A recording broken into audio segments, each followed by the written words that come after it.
Olá, meus amigos, mais um podcast Gramado Talks, direto aqui do Coworking Gramado, no oferecimento aqui também da Acarmax Colchões feito em Gramado, tá com uma promoção aí, ó, já antecipando o carnaval, qualquer colchão lá em 12 vezes sem juros, hein? Ainda tem desconto, é só você chegar lá e conversar com o Marcelo, com o João Teixeira ali, junto a Racine X, no Mato Queimado ali.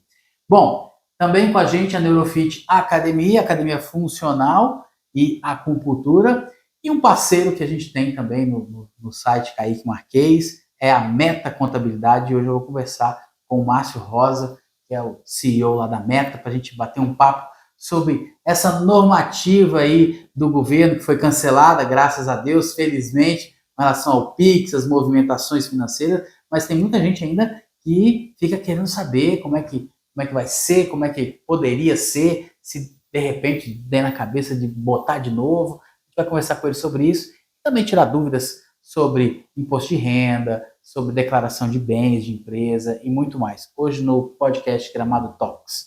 Márcio, obrigado por ter vindo aqui. Sempre um prazer receber você, bater um papo aí e a gente conversar sobre esses assuntos chatos, mas que você coloca de uma forma leve. Perfeito. Eu que agradeço o convite, muito bom. A gente sempre conversar sobre a contabilidade é interessante, porque existe um mito, né? A contabilidade é difícil, não sei o quê, porque na maioria das vezes, quando o contador chama o cliente lá, ele já vem assustado. Já vem com o pé atrás, né? Então, mas hoje a gente consegue desmitificar isso de uma forma mais tranquila, mais leve pro pessoal. E como é que tá essa questão dessa normativa que foi conhecida como o imposto lá do PIX, foi revogado, mas o pessoal ainda procura muito vocês para saber sobre isso. Procura. Quando foi à tona, porque isso estava desde o ano passado, né? A gente sabia dessa questão desde o ano passado, que entrou em vigor em 1 de janeiro, mas a gente sabia isso desde o ano passado. Quando veio à tona, virou um boom. Né? Todos os clientes perguntando as movimentações e tal. Agora foi cancelado, foi revogado. É importante dizer que não havia taxação sobre movimentação do PIX. Não era isso que a normativa dizia, né? Se comentou isso, mas não. Alguém comentou isso, mas não era isso, né? O que eles iam fazer era aumentar a fiscalização, aumentar a transmissão de dados para a Receita Federal. Então, o que era? Em resumo, toda a movimentação financeira acima de R$5.000 para a pessoa física ia ser transmitido via uma declaração chamada e-financeira, que existe hoje, ela existe, ia ser transmitido para a Receita Federal, né? A Receita Federal disse que não ia tributar, né? Não ia. A ideia era tributar as grandes movimentações. Mas, via de regra no Brasil, quem recebe um valor tributável superior a R$ 2.640 por mês tem que declarar e pagar imposto de renda. Se a Receita Federal ia receber a informação que o Kaique, por exemplo, tinha R$6.000 lá de movimentação, teoricamente, o Kaique teria algo tributável que a Receita poderia cobrar. Então, no meu ponto de vista como profissional, era uma cobrança que ia estar ali no horizonte. Esse ano ia girar dessa forma, no ano que vem a fiscalização ia E para as empresas era 15 mil. Para as empresas era 15 mil. Mas, tu imagina, para uma empresa, a movimentação de R$15.000 é menos que, na proporcionalidade, menos que 5 mil para uma pessoa física, né? Depende do tamanho da empresa, né? Mas a questão toda que tem que ser levada em consideração é o seguinte, que mesmo revogada essa questão, a e-financeira, ela existe desde 2017, se não me engano da minha parte, e ela transmite para a Receita Federal todo mês os bancos. Banco do Brasil, Itaú, Caixa, Bradesco, os grandes bancos, eles transmitem para a Receita Federal através dessa declaração qualquer movimentação na conta de pessoa física acima de R$2.000 e qualquer movimentação na conta de pessoa jurídica acima de R$6.000. Então a Receita Federal já tem essa informação. Quando que ela vai usar, se ela vai te fiscalizar, é uma outra questão. Abastecida de dados ela está, né? Lembrando que ela pode recuar nos últimos 5 anos. Numa eventual cobrança, por uma eventual sonegação ou por algo que ela identificar, ela pode retroagir os últimos 5 anos e te mandar cobrança, né? Então, isso já é informado desses bancos grandes. Essa normativa, ela abria o leque. Os bancos pequenos, não. Os bancos grandes que eu digo são os bancos tradicionais. Aí as fintechs, aí, Banco Inter, C6, eles entravam agora nessa jogada. Que né? Não vai entrar mais. As maquininhas de operação de cartão de crédito iam ter que passar as informações que não vai entrar mais. Né? Então, estava se abrindo o leque de recebimento de dados. Então, praticamente qualquer movimentação financeira no Brasil que acontecesse estava alimentando a base de dados da Receita Federal. Se ela ia usar para tributar ou não, ou cobrar, ou investigar, a gente não sabe. Mas que ela ia estar alimentada de dados, ela ia. Esse negócio de imposto é uma coisa tão, assim, difícil para o brasileiro, porque o brasileiro não vê retorno, né?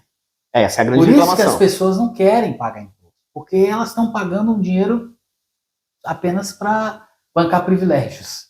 Porque você não tem retorno de nada disso. A gente reclama muito da carga tributária no Brasil, mas a semana passada eu atendi um cliente da Alemanha, né?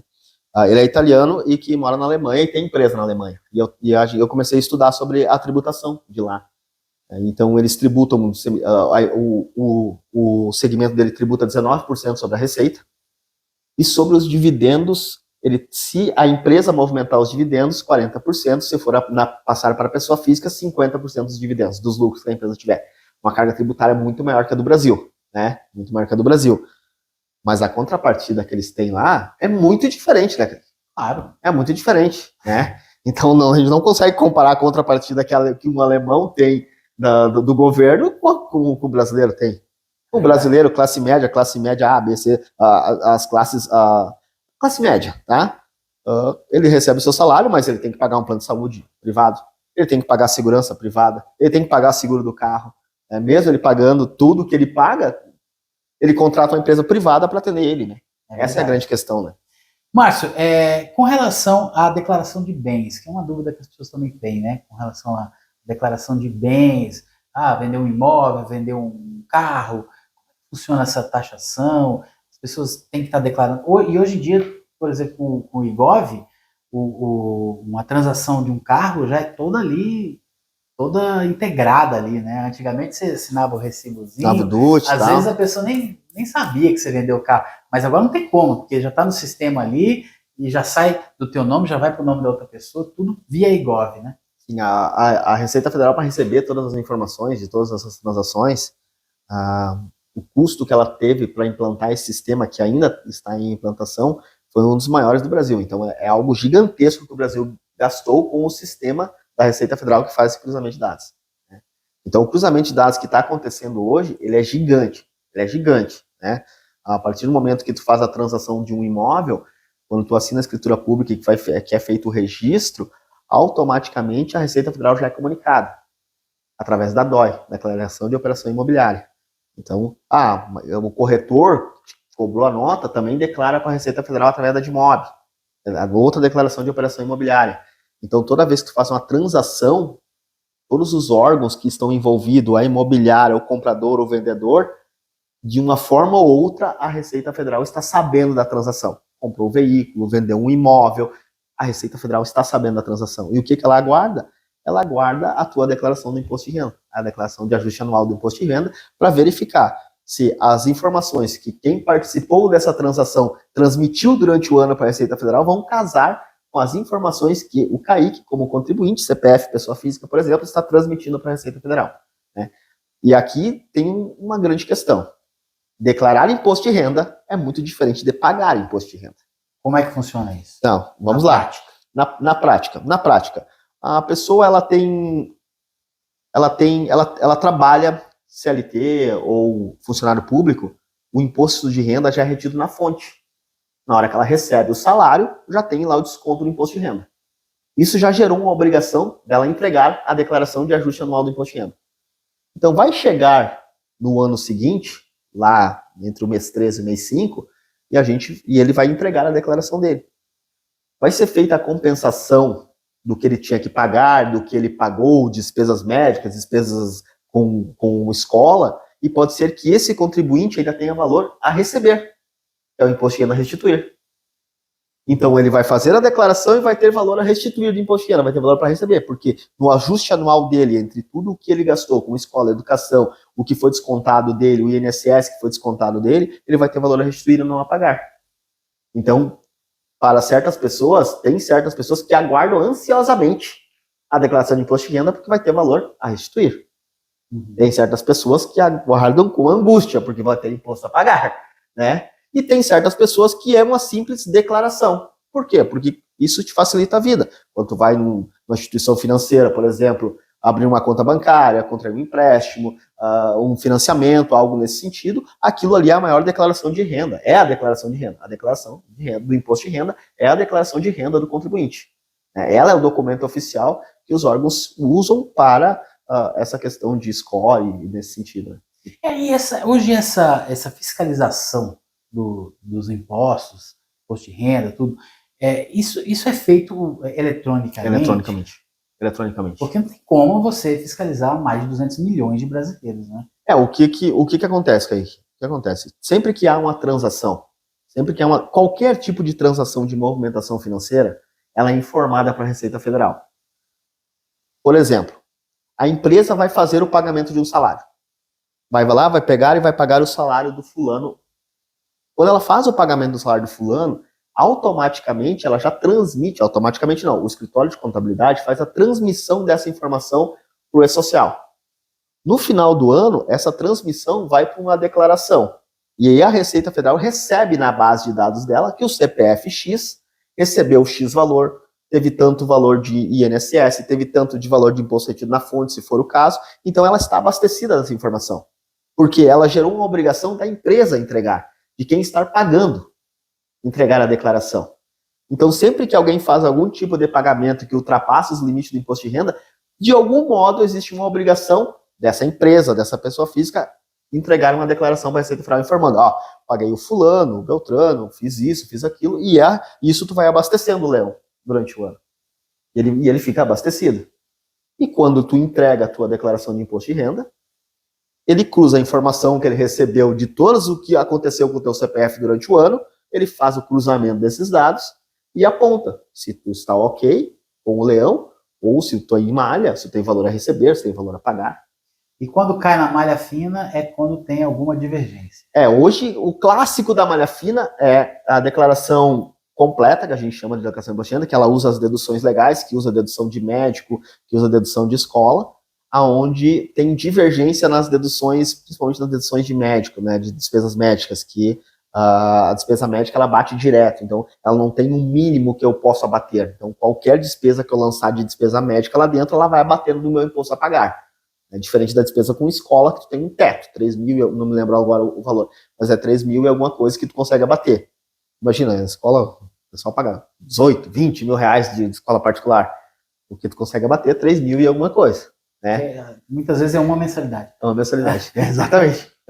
Aí já as despesas médicas, por sua vez, não. Elas são dedutíveis total. Só que daí o que acontece? Toda vez que o médico te consulta, que ele emite uma notinha fiscal, tu faz um procedimento cirúrgico, algo nesse sentido, a clínica médica tem que entregar uma declaração chamada DMED. Olha as declarações que eu comentei contigo que vão casando as informações. Então o médico foi lá, emitiu a nota para ti, essa nota fiscal vai ter um cruzamento de dados com essa declaração e vai ser informado para a Receita Federal. A Receita Federal já sabe tudo. Ela já sabe todas as informações dos médicos que tu foi lá e que tu consultou. Tá na base de dados dela.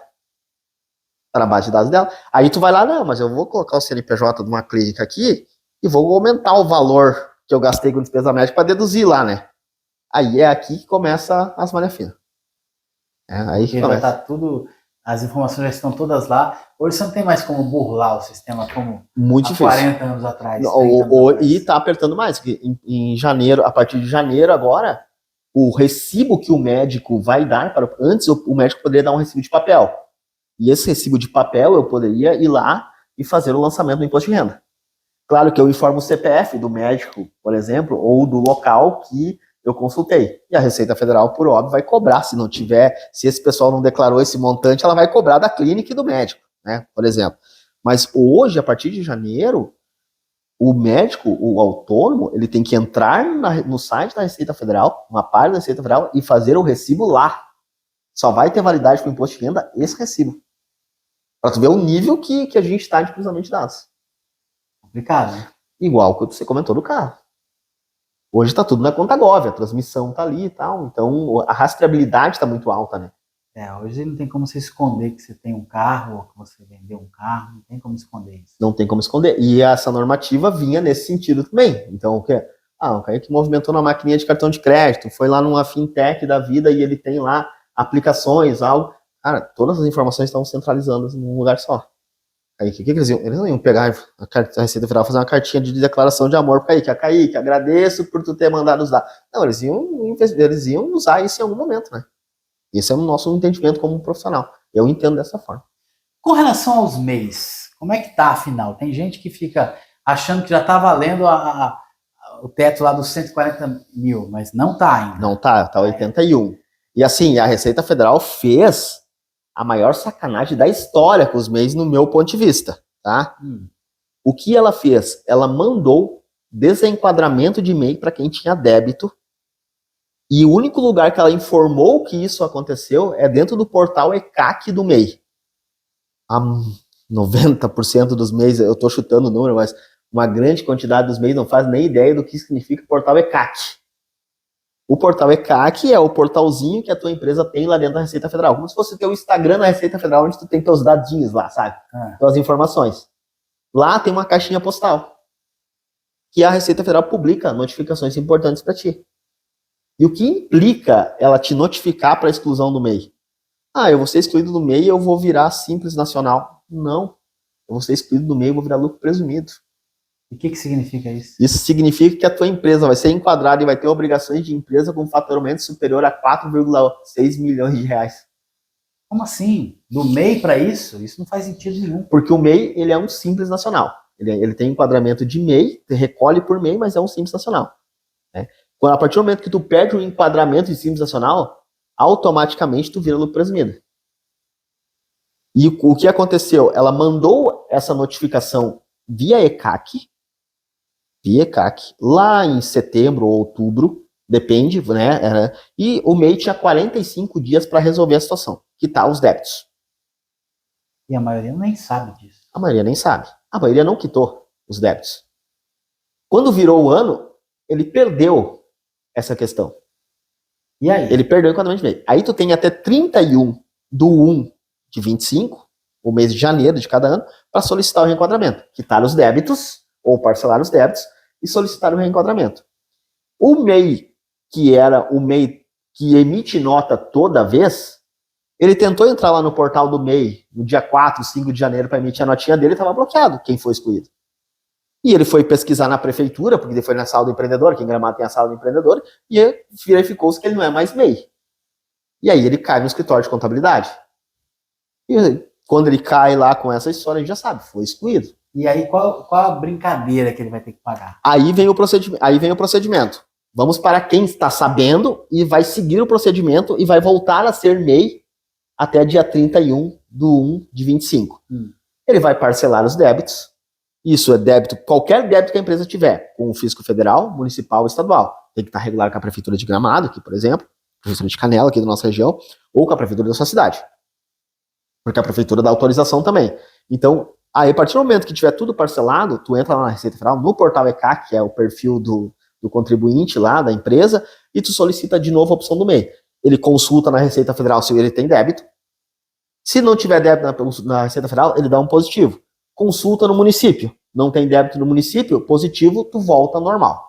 Retroage para 1/1/25 e tu segue a tua vida como MEI. Tá, mas você só deixou de ser MEI se o seu faturamento ultrapassou os 81 mil, né? Se você tiver débitos também. E se você recebeu a notificação. Você tiver débitos e assim, não são débitos. Os débitos que eles excluíram eram débitos anteriores a 4/2024. Antes das enchentes. Tudo que se devia antes das enchentes, a Receita Federal entendeu. Que é aquela guiazinha que aquela guiazinha. não pagou. Exatamente. E assim, se tiver uma que não pagou, desse período que não pagou, vai ser excluído.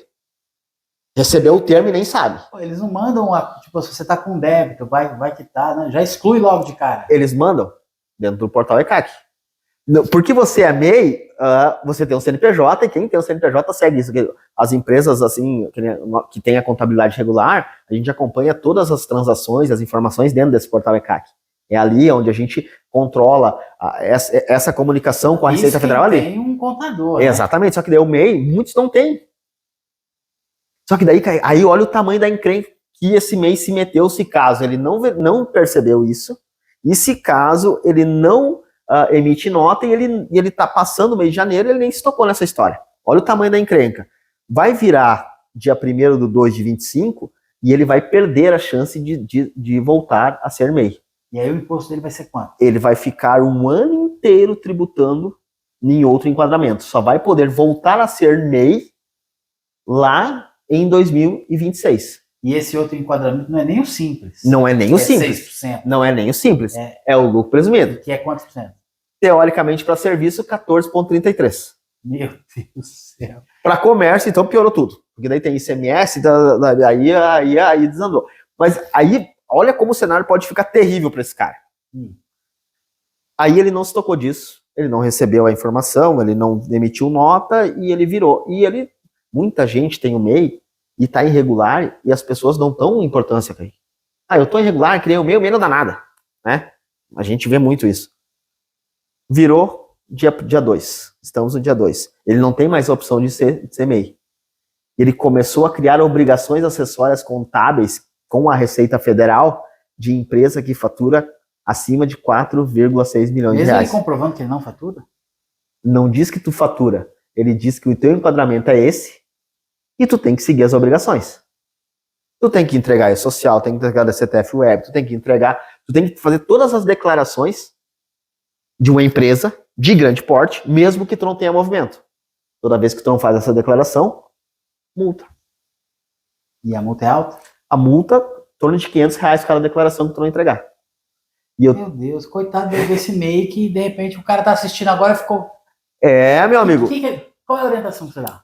Primeira orientação. Colocar no Google, consulta opção simples nacional. Aí vai abrir uma janelinha lá num site da Receita Federal, que é um site oficial do Simples. Cuidado com isso. Quando o MEI coloca lá, pesquisa no Google, vem vários patrocinados lá, que tu vai lá e, na verdade, o pessoal tá te cobrando mensalidade ou algo assim. Então, cuidado. É dentro do portal do Simples Nacional da Receita Federal, né? Lá vai ter consulta opção do Simples Nacional. Tu digita o teu CNPJ e aí tu clica em consultar. E lá vai vir um relatório dizendo se tu é optante ou não. Ou se tu for excluído do MEI. No MEI do Simples Nacional. Então não tem que entrar nesse ECAC? Não precisa entrar no ECAC. Esse é uma página separada. Entendi. O ECAC tu só acessa com a tua conta Gov, a conta Gov do titular, né, do empresário, ou com o certificado digital da empresa, que é a assinatura eletrônica. A conta Gov é um pouco mais dificultosa para tu acessar. E tu vê o MEI, imagina, a senhora que faz a faxina lá, que é MEI, não tem nem ideia que isso acontece. Né? Se ela tinha débitos, vai ter essa complicação.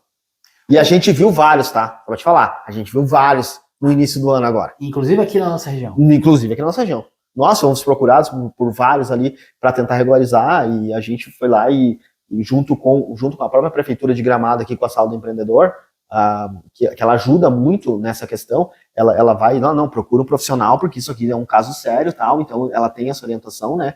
E vocês prestam esse serviço lá na Meta? A gente presta, tenta auxiliar ao máximo, porque no nosso entendimento, esse tipo de empresa, esse tipo de pessoa, assim, ela não tem o entendimento de como a coisa funciona, né? E isso vai gerar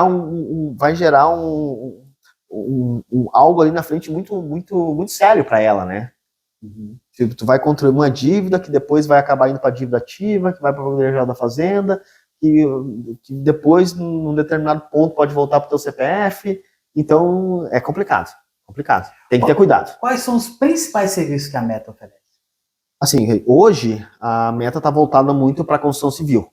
Né? A Meta volta muito para a construção civil. Então, o nosso maior público, assim, é o pessoal da construção civil. A construtora, incorporadora, né? Então, as próprias imobiliárias ali que fazem essas operações, as próprias empreiteiras. Então, hoje o nosso foco é nessas operações imobiliárias, nas holdings patrimoniais, mas por óbvio, a gente tem o setor que atende indústria, comércio, né? Então fazendo a contabilização dessas empresas e cuidando da parte tributária da pessoa física também, né? Aí envolve imposto de renda, né? Então isso a nossa operação é voltada nesse sentido. Bom, se você ficou com alguma dúvida e quer tirar informações mais detalhadas, a Meta Contabilidade fica ali na rua Emílio Leobete, número 127, quase já na descida ali para Dutra, bem na esquinazinha ali. Então aí você pode procurar a Meta para tirar dúvidas com relação à tua empresa, se você é MEI, ficou preocupado com essas informações, Ou você também que tem uma empresa e precisa de um contador, quer mais informações, a Meta tem profissionais lá qualificados e capacitados para te atender. Eu falo por experiência própria, porque a Meta é o escritório que me atende aqui, atende a minha empresa, e há muitos anos já eu estou bem feliz. Nunca me deixou em maus lençóis. Só vou complementar a questão do MEI. Se você é MEI, ficou com alguma dúvida ou qualquer questão, procura um profissional. Procura a Sala do Empreendedor aqui em Gramado, vai te ajudar, vai ajudar também. Eles vão indicar algum escritório de contabilidade que vai te ajudar. Procura um profissional se você tem MEI, você tem débitos anteriores a 4 de 2024, porque você pode estar nesta lista de empresas de MEIs que foram excluídas do MEI do Simples Nacional. E isso vai virar uma dor de cabeça gigantesca para você. O Márcio, ele é ético, né? Ele fala já para você procurar a Sala do Empreendedor, que eles vão te indicar um profissional. Eu já falo, eu indico logo a Meta, entendeu? Para você ir logo no melhor lá, o pessoal é bacana. Perfeito, isso aí. Muito obrigado por ter vindo aqui, né? E a gente fica à disposição. Perfeito, Kaique. Eu agradeço. Muito boa conversa. Valeu. Valeu, certo. Até mais. A próxima.